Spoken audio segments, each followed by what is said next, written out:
everybody, Raul here for Bass Musician Magazine, and today we have the great honor and pleasure of chatting with the face of GHS Strings, freelance bassist, Bass Musician Magazine contributor, graphic artist, and mysterious man of international mystery, John Moody! Although I feel like I need to apologize because I don't have my signature bow tie with me today. I was going to introduce you as the man behind the bow tie, but I know. Well, the pandemic's hit everybody in different ways, so... Well, John, it's so good to have a chance to chat. I know that we have talked on numerous occasions and so many times in your GHS Strings capacity. Yep. But it really brought to mind that there's so much about you that we don't know. And so I thought this would be a great opportunity for our readers to get to know a little bit more about the reality of John Moody. Yeah. So, starting as we like to do, going all the way to the past, how did you get started in music and particularly on bass? I was one of those kids that actually had a very musical family. My mom was a elementary school music teacher that would do general ed stuff, but also did choirs and things. And she played piano around the house. So when we were able to start orchestra in the 4th grade and I wanted to try cello, obviously I had that support system already there. And then 6th grade was the one where we went to middle school. And that was the first time, I got to look against the row and see like the big rack that had 4 string basses up there. And I didn't know what they were, but they were pretty cool, and like you do with an instrument you're not familiar with, you go over there and you just pluck the strings to see what it does. And I did that, and plucking a low E, especially on a thing, so it's basically like a resonator. Yeah. At that point, man, that was like, I want to play this. I don't care, but I want to play this. And so I talked to my mom because I asked the orchestra teacher. I was like, "Can I play that?" And she's like, "No, that's not for you." And so I got my mom involved, and the simple answer was, the orchestra teacher didn't want me to play because at that time I was her best cellist. Oh. So she didn't want to lose and so my mom's like, "Look, I'll get, we'll do private lessons with him. We'll get him up to speed quick. You won't regret this." And so my mom ended up being my first private lesson instructor, and that's because she played string bass all through college. Ah. Yeah, and I still use the French bow that she had back then. So that's kind of a neat thing that I still have, and probably my favorite piece of gear, I think. Mm-hmm. So that's just kind of how it got started. And then once, I think as soon as I hit like 8th grade is when my mom's like, "You know what? Yeah, we need a different private lesson instructor for you. I can't do this anymore. You're well beyond me." So did that for a little bit, went into high school, played in the high school groups and stuff. And then like junior year, because at that point still I was a very classically oriented player. And I was very stereotypically purist in that, electric bass is just dumb and, rock guys don't know what they're doing. And, that was that world. That's all I was growing up in. And then I got to the jazz band and said, "Hey, we're taking, a trip to Florida. We're going to play in Disney. There's also a jazz festival we're going to play at." I was like, "Great." And the director's like, "You've got to learn electric bass. We're not bringing the big one." They just didn't have room. Yeah. So kicking and screaming, I started learning how to play electric. And, it was all right, but it really wasn't my bag, which is funny, knowing me now. Between my senior year of high school and first year of college, 1995, I auditioned for the Blue Lake International Youth Symphony Orchestra, which is kind of like this co-op thing of kids 15 through 19, that they go to a number of cities in Europe for 3 weeks and they play music over there. And that was pretty cool. That was the thing, because you have all these large, bus trips, basically, and it's, you've got 6 hours between stuff. And, everyone's trading CDs and things at some point. And one of my buddies, when we were looking over, and I was like, "Man, there isn't anything I want to listen to in my thing." And I had mainly at that point, like some classical stuff, a whole lot of jazz, and some rock, just as you do. And he's like, "Here, you want to try this? Hands me Michael Manring's album Thunk." Oh, wow.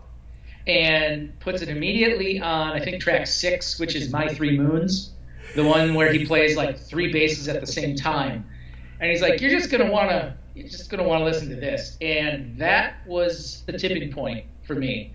being like, wow, this is what I want to do. I want to play stuff like that, And so from there, at least my solo trajectory is, that was that. Mm-hmm. So. And so you pursued further studies in music after high school? Yeah, I tried. So I did the community college for 2 years, loaded up on all my gen eds and stuff, went to Western Michigan University. So, and I figured too, my first year just transferring in, I'm not going to place into any of the performing groups or any of that stuff, but I'm going to audition for all of them as more of a, look, I'm here kind of deal. Mm-hmm.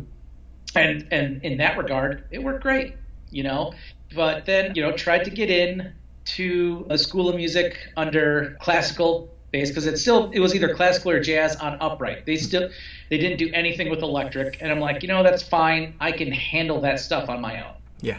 Didn't get in, had some other more talented kids under me get in there, and tried to even get in the graphic design program and didn't get in there either for the same reason. They're like, well, you're transferring. It's a 3-year program. Do you want to spend, on other things? And I'm like, look, you let me decide that. Yeah. If I can get in, I'll do it. But one of the things that came from it is, even though I didn't get into these things, all the teachers knew me and they started throwing me gigs because there would be performing groups that would be like, oh, we need a bass player for this and this. Well, I don't have anyone in the bass studio right now that has time. But, there's this guy named John Moody he's not in the program, but he's actually a really good bass player. Here's his number. So they started handing me gigs left and right. Wow. So that's kind of how I just started building up my name in the Southwest music scene that way. And then there was another studio guy in town that was teaching at the one of the local music stores, a guy by the name of Ian Bruce, that at that point I known him a little bit because a guitarist I played with was in that same thing. And he said at one point, he's like, man, it would be really fun to teach you some new things. And I said, well, you know what? I've got time. So I ended up, taking a year or two with him to just kind of help further the thing of, okay, this is what I want to do. Here's how to work on more of like the technical stuff you're doing. Here's how to make it better. Here's how to make it easier, that kind of stuff. Mm-hmm. So it's a whole process of refining, and it's always fascinating to hear how everybody's journey is so different. Right. Because a lot of times if you have a rigid pattern on how you think you're going to go, so many times that's not how it works at all. Right. I just ended up just taking whatever gig was possible, and because even during college, and during the summers, I never went home. When people would go home and they'd work and stuff, first month of just walking around the School of Music, they had an audition form for Cedar Point, which was one of the local theme parks. So, I worked up 2 songs, auditioned for that, and ended up playing my 2 summers. When I was at Western Michigan, I was at Cedar Point in the summer playing music the whole time. So cool. Yeah. That is quite the background. And of course, you're talented with graphic arts, which at this point I will stand up without the this is Yep. John's this was inside of John's head. So and the funny thing on that too was it's one of those things like that where we talked about that one, I think, after the Tiki ones that we did, that you're like, let's do a gargoyle, something really dark and cool. I want to see it happen. I'm like, okay, sweet. And I'm sitting there for months trying to think of trying to think of ideas, sketching stuff. And I'm like, I think I even sent you some half-drawn ones where I'm like, these are okay, and I'm not, but I wasn't with it. And then for some reason, I was looking at the side view of the upright bass of the scroll, which is, it's like this. And I just suddenly looked, I was like, yeah, the scrolled part looks like horns. And I'm like, and then I was like, yeah, people put lion heads on some of those more ornate ones. Why not a horned gargoyle? And then 15 minutes later, whole thing was done. There you go. Very, very cool. Very, very cool. So with your graphic art, has it been just kind of a side pastime that you did, or? That was what I went to school for. Oh, okay. Because at that time when I was going into college, my mom had been remarried, and so my stepdad was a gigging musician on trumpet, doing lots more classical kind of things, although he did play in a big band every now and again that I subbed with. But he was also a band director too. And they both were very adamant in saying, for God's sakes, do not get a degree in music. Unless you're going to go into education, Like they were very adamant on fall back on, do the art stuff. You can do all the music stuff you want later. You don't need a degree for that. Mm-hmm. And I always make the joke that, so I went to school and got a bachelor's in general art, which I told people is like basically just guarantees me for the fast track to be a manager at Starbucks. There you go. Yes. Then I was one of those weird anomalies, I guess, that went into school, got a thing for art, and then jumped right into a graphic design job. Gotcha. Because, most people don't do that. And it was like a matter of like maybe 2 months before. And I ended up working at a small local newspaper in the area around Kalamazoo. And just kind of the same trajectory like with my music of just kind of taking whatever gigs come my way, no matter the genre, and it just kind of, builds off itself. I did that into the sign industry for a little bit, designing signs, installing stuff for a number of years, going into like banners and then going back into more of like the wide format digital stuff. And from there is when I jumped, like springboarded for some weird thing right into GHS. Wild. Yeah, it's really kind of weird when you just kind of go the trajectory. It's one of those do. Well, and it sounds like it was kind of the right place at the right time for GHS. Very much so. I was an endorsing artist with them for a year or two at that point already. Mm-hmm. Got to be pretty decent friends with the artist relations guy. He used to, at the time when I first met him, he ended up living like 2 miles from my house. So I would always go to his place just to grab my strings, because he'd be like, "Hey, just come get them. We don't have to ship them." Yeah. But then he moved to Chicago. But then when he would come back to the office, like I think a week or so every month, he'd call me up and we'd try to grab lunch, something like that. And I remember really well because I was on leave for my second child being born. So it was like March of 2013 towards the end. And so he was in town. We went and got tacos, and he's like, "So how's the kid?" Great. And I asked, I was like, "Hey, how was the NAMM show?" And he says, "It's the weirdest thing. The show's fine. Our social media guy quit. Like he just, he got dropped off to his car after he flew back home, and he never came back in the office." Weird. Yeah. So he was telling me that, he was doing double duty and stuff. And I mean, without even thinking, I said, "So does that mean you're hiring?" And he stopped. He's like, yeah, you'd be really good because, your social media is great. You've done a lot of videos for us already. Yeah, let me talk to the boss and see what he thinks. And then, had an interview or so with the boss, had a second one with him, and then got the official offer. And then July 1st of 2013 is when I walked into the office for the first time. The secretary looks up at me. She's like, "Can I help you?" I was like, "It's my first day. I'm not sure where to go." Were you wearing your bow tie? I was not. The bow tie came like a couple years after. There you go. Well, and at GHS, because again, as you mentioned, NAMM shows, there's been so many NAMM shows where you've been bringing us up to date. Right. About what's the latest and greatest at GHS. And I've talked to so many bass players who have raved about your efforts to help them figure out their string configuration, especially if they had some special thing in mind. Yeah, because there's I think so many of us, we'll take what's in the package, and when if it works, you go, "Yay, that's great." And if it doesn't, you go, "Gee, let me."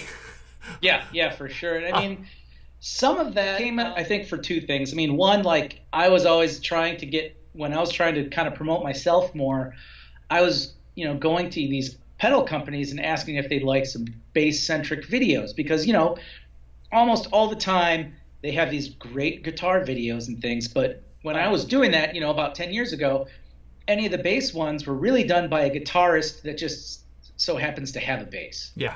They're really not a bass player.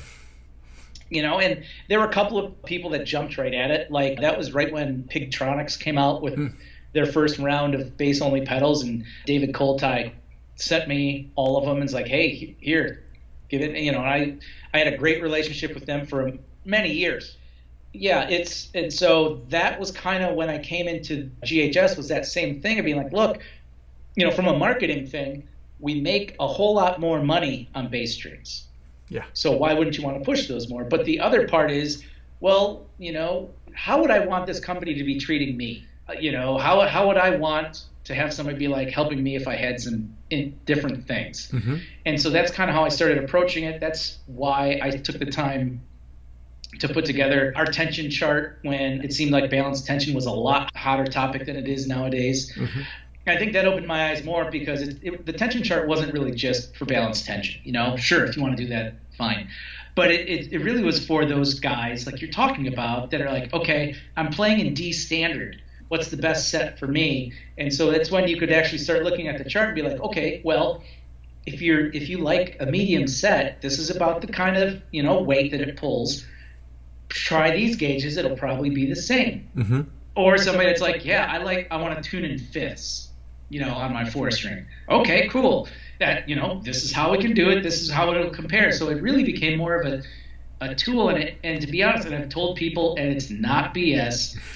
That kind of stuff is really fun. Oh yeah. It's like, oh, you want to do this? Sweet. Okay. Well, how? Because I could tell anybody, okay, if you want, this is a good package set of strings, for standard tuning. But somebody that comes to me like, hey, I need to do this and this, and I also have to do this. Awesome. Let's figure this out. Sure. Well, I think when you mention it, I think you mentioned Michael Mannering. He dropped tunes like at both ends of. Yeah. and my thought is, what strings can you use that will do that? Because mid tune. If I recall correctly, he uses on his hyperbass, I think, like an extra light set, like a 30 to 90. Oh wow. Kind of thing. Certainly, you're so knowledgeable with strings. We've talked about your graphic arts, and with all that too, you find time to continue playing. You've been in the pit at local shows. You've got numerous projects. Again, you've done some reviews for us, the DI boxes and stuff like that. But you have a new album.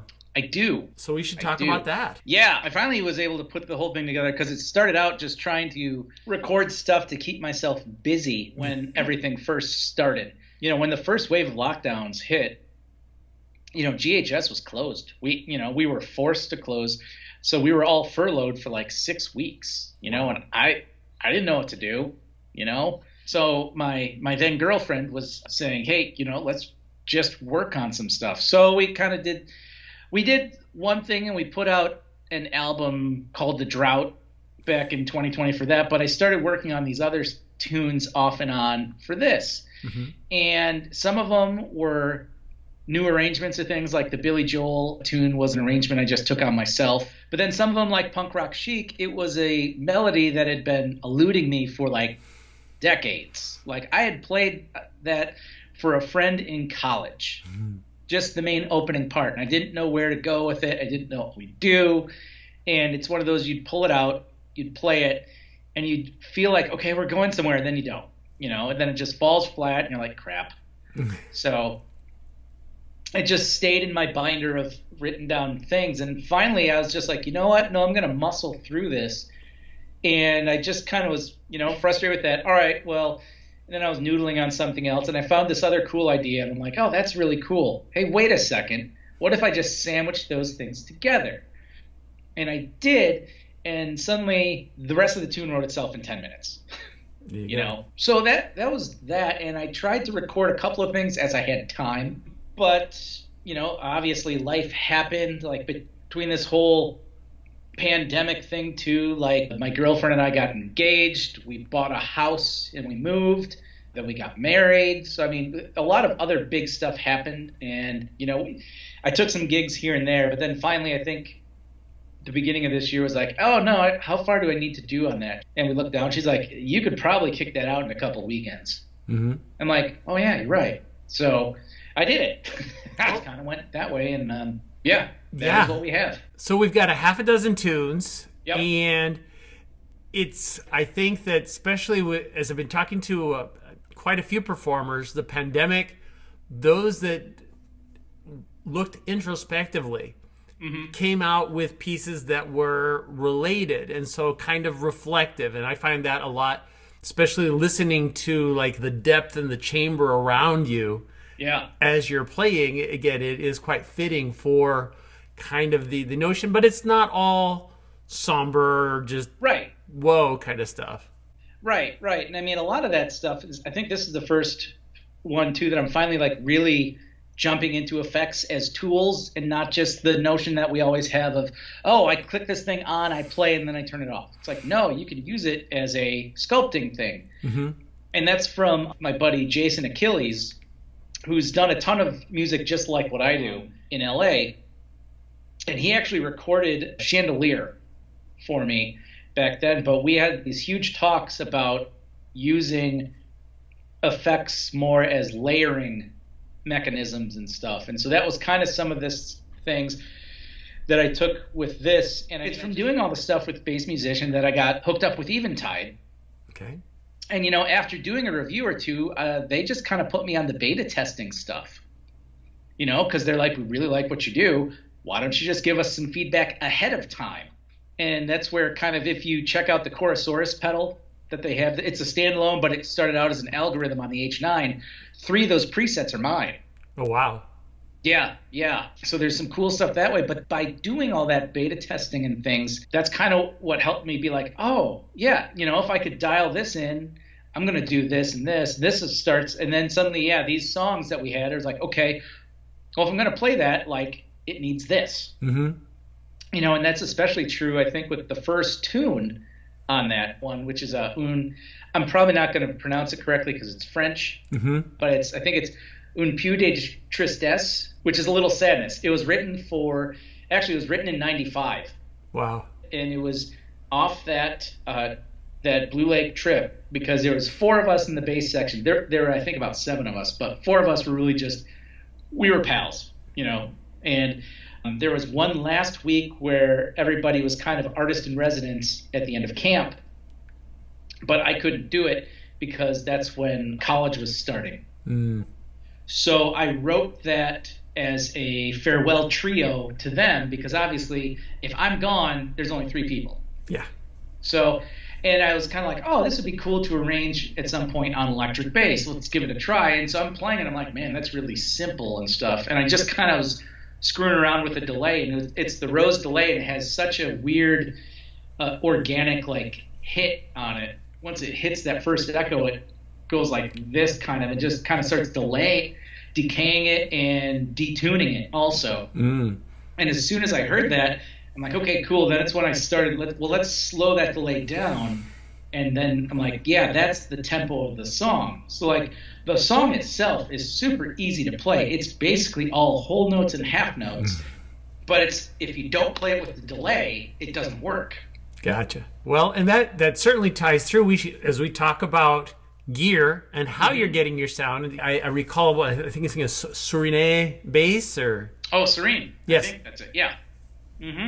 Yeah, I used 3 basses on that. The Serene's a 7-string, which actually I got it from Ido Castro, one of our artists, and another guy that I guess he was just downsizing or something, and it was bestowed upon me as just a gift, as thank you for all the help you've given me throughout GHS. I'd like you to have this. And I'm like, and I was, wouldn't accept anything for it. And I'm like, well, this is how I can repay you then. I've written a couple of songs for 7-string, to maybe kind of be, look, it is being put to good use. Actually it kills in the musical theater pits too, because there's so many of those parts that are written, they're written on a keyboard. Yeah. So it's not necessarily bass centric, but it's not a problem at that point. Oh, you need these 2-octave runs. If you're on a 7-string, it's just, this. Yes. You're not shifting up or anything like that. So, and even playing the musical Big Fish, I used all 7 strings. Wow. There's a couple of tunes that have these huge running lines that go like 3 octaves. And yeah, use the whole thing. Well, and I'd heard so many of the pit players, with their uprights, they have to add the drop C extension. That's almost a requirement now. Exactly. And I think the 5-string double bass is getting traction in the classical symphonies now too. Yeah. So back to more of your instruments. Yes, tell us more. So that was that. I also used a G&L M2000. Okay. Which, I'm huge friends with Steve Arajo over at G&L. Steve's one of my best buddies.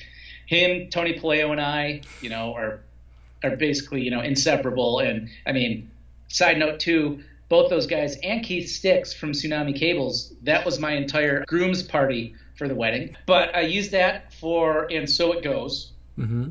And I really just kind of liked it because so many people have said the M2000 is kind of you could say the poor man's Ken Smith.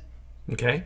Kind of thing, because it's got that same kind of like mid-range bark to it and very signature sheen on it. But I think I wouldn't go totally like that. It's still a G&L, and it's still got that G&L punch and sound. And I mean, it's just a really expressive instrument, which worked well for that song. Mm-hmm. And then the other four it's the Hilton Workhorse 5-string that I've had for a number of years now from Pete Hilton, one of my closest friends out there in North Hollywood, still making basses. And every time I call, he's got crazy stories about neighbors because it seems that he's in some spot in North Hollywood where all the punk rock guys actually live too. Oh, wow. Yeah. So, yeah, he'll be like, oh, yeah, so Jerry Only came over the other day. I was like, wait, what? He's like, yeah, he stopped by, did some work on his bass. And then he's like, yeah, I went next door to my neighbors. And his neighbor is Bob Marley's grandson. Oh, wow. Yeah, always some crazy stories from him. But, yeah, probably one of my favorite basses because, it was built by one of my friends. Totally. Well, and from there, tell us more about how your sound chain. Oh, yeah, from there's a lot of pedals. Most of it's all Eventide because since I've been doing so much stuff, that's just what I'm really familiar with. Mm-hmm. I use the Rose delay on a lot of stuff, and that's great. I remember they kind of mentioned in their marketing stuff before that it's very untamed kind of deal, like almost made it seem like it's this wild stallion and stuff. And they're right. It could really get some crazy stuff. So I use that for some things. I use the H9 for a lot just because there's a ton of stuff you can do.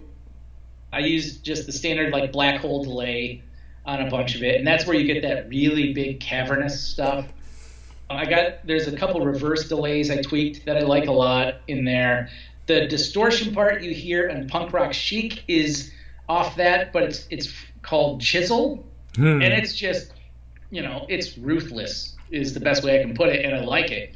Because it's this huge fuzzed out thing, but it retains the focus of the bass sound and the note at the same thing. It doesn't get muddy at all. It's just, it hits hard. Let me see what else. I mean, those are the main ones I used on there. I didn't use a whole lot of chorus, even though that's what I'm mainly known for. Mm-hmm. It's that stereotypical Jocko thing, I guess. Sure. You gotta use chorus on a bass. If I don't use the chorus source settings on the H9, I have a pair of chorus pedals from Dennis Milan at Proton. Okay. He came up with this one years ago called the Nectar Chorus, which is just a take off something, but it's great. Like, I really, really loved it. And he, about a year or two back, created this whole 80s line with, I don't remember the artist, it was the guy that did like those iconic 80s artwork pieces. I know the best one I think is Duran Duran's Rio. Okay. That very simple thing, but he got the rights to use that artwork on all these pedals, and so he came out with the Blue Chorus, which is basically a tweaked version of the Nectar, but with a blend. So a little bit more functionality and stuff. So I immediately jumped on that and grabbed that. So I used those. I've got a Creation Audio Grizzly Bass, which is a overdrive distortion, and it's got like 2-tone controls, but it's not a normal like 2-band, okay, this is bass and this is treble. One is a mid scoop and the other one is just a slight treble roll off. And I mean, I've used that thing in pits when I'm being run direct to simulate almost a overdriven SVT. Okay. Because you can pull the treble back just a little bit, and the nice thing, because it does overdrive and distortion at the same time, and you can dial in those to taste, I'll put it into the overdrive just enough so it just starts peaking when you hit it hard, and then you just slide enough distortion under it so it just gets a little bit gnarly when you're not playing it. So I've used that. And then for all my looping stuff, I still use one of the first gen versions of the Pigtronics Infinity Loopers. Okay. And then all of that on my giant pedal board is controlled by a Morningstar Audio MIDI foot switch. Oh, very cool. That was one of the things I finally learned over the pandemic, is how to actually control a MIDI pedal. And I mean, it's one of those, I mean, you read it sometimes before, and it's just one of those, like, it's like, I should know this because it should be so simple, but I'm just not getting it. I'm just not getting it. And Morningstar had probably, I want to say, the best YouTube how-to videos I'd ever seen on how to program their pedals. And that's what sold me on it. Like, because, YouTube is really the search engine we all use now. It's not Google, it's YouTube. Yeah. And for me to be able to do that, like, oh, this is how I can, oh, this is how I, this, oh. And suddenly, like, I'm looking at all my other pedals because, all the Eventide stuff is MIDI compatible. And I think there's only one or two pedals that aren't, but it doesn't really matter because I can still punch those in and out, or I can get a controller to be able to use it. Sure. So, but yeah, finally having the courage to be like, okay, I can do this. And I sat down with it for an hour and dialed the whole thing in, was like, holy crap, it works. I did it. There you go. There you go. Well, I think with the YouTube videos, it's quite useful because a lot of times you'll look at something that you're thinking, oh, I can do this. And then you watch the video and you go, oh, maybe I better not. Well, there's that too. There is that too. I've done a lot of cycling in the time like this, and there's been stuff like that of like, oh, maybe I should learn how to bleed the hydraulic brakes on my mountain bike. And so I'm watching the video. Nope, I'm not going to do that one. It gets a little too complicated. So back away from bikes and back to bass. All of this connected with Tsunami cables, I'm guessing? Oh, yes, absolutely. I've used Tsunami for years and years. And I mean, as much as I publicly give Keith a whole lot of crap, Keith's just a fantastic guy. Love that guy dearly. And I think, too, he's really built a family artist roster, not just, a group of musicians that just fall under that name. I've been using his cables forever. On the pedal board, I have one of his power cables too. Whenever I'm playing with an actual amp, speak-on cables are all Tsunami. Yeah, so I mean, I have everything. Every cord imaginable that you would need on a gig is all Tsunami for me. Gotcha. And the stuff just looks like ironclad. I have had no issues with any of it. Like even, I mean, the biggest part that always shows some wear is just the heat shrink around the stuff. And I mean, that's to be expected. But even then, that's holding up pretty well. Very cool, very cool. Well, so much fun stuff. We should probably look ahead to the future. We're coming, hopefully, to the light at the end of the tunnel of the pandemic. But as I've mentioned so many times before, just when you thought you were out, it sucks you back in. I know. What are your plans for the future? Well, we mentioned a little bit before that I, really been known for musical theater stuff. And I spent a lot of time, like all of us did, reassessing some stuff over the pandemic. And I've tried to start kind of pushing away from that. And it's not that, it's like, oh, I hate that stuff. It's like, I don't. But I felt like I wasn't doing it for the right reasons. Okay. Kind of stuff, you look at it and you're like, okay, what do I really miss about a musical theater gig? Well, I miss the people. Okay, well, sure. You can hang out with people. You could play another gig at a tavern with those same people, and so it came down to that. So I'm like, okay, well, I'll be, I could be a lot more picky and, picking and choosing what I do there instead of just being like, oh, I've got the free time. I'll take the gig. Yeah. And from that, I started going to try to work some more on my solo stuff, try to, do some more solo gigs. But also I got approached by a drummer in town who has a band called Ents, E-N-T-S. And it's very much a kind of, I would say like kind of free jazz groove kind of thing. Okay. And he was like, we need a great bass player for this. So I've been practicing with them, getting a set down, and we're figuring that out. Right now it's just drums, keys, and bass. But once we get up to full speed, we're going to add, I think, a guitar and a saxophone. Okay. So that'll be kind of cool. And I've been writing some new stuff for that project as well. And then also, I mean, in this neighborhood that my wife and I live in now, there's a ton of musicians. One of which is, a local singer-songwriter guy that just kind of plays at the bars around town. And, he's like, I just have a good time with it. I don't really care. And so when we all got to talking, he's like, we should put together a trio and just go at it. And we're both like, that would be great. Because, like, my wife plays drums. I play bass. He would play guitar and sing. Like, we would have this down.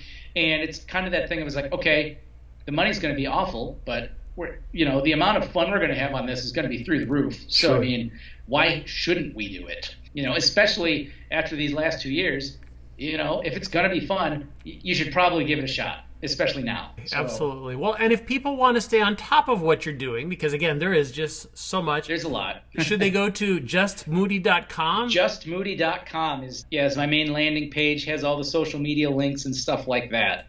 Gotcha. So that'll carry them to all of your Facebook and Instagram and all the other paraphernalia that is fitting. Yep, and then also, you can also go to ghsstrings.com because obviously I'm the one handling all that social stuff too, and we've got some really cool moving forward plans as well. So nice.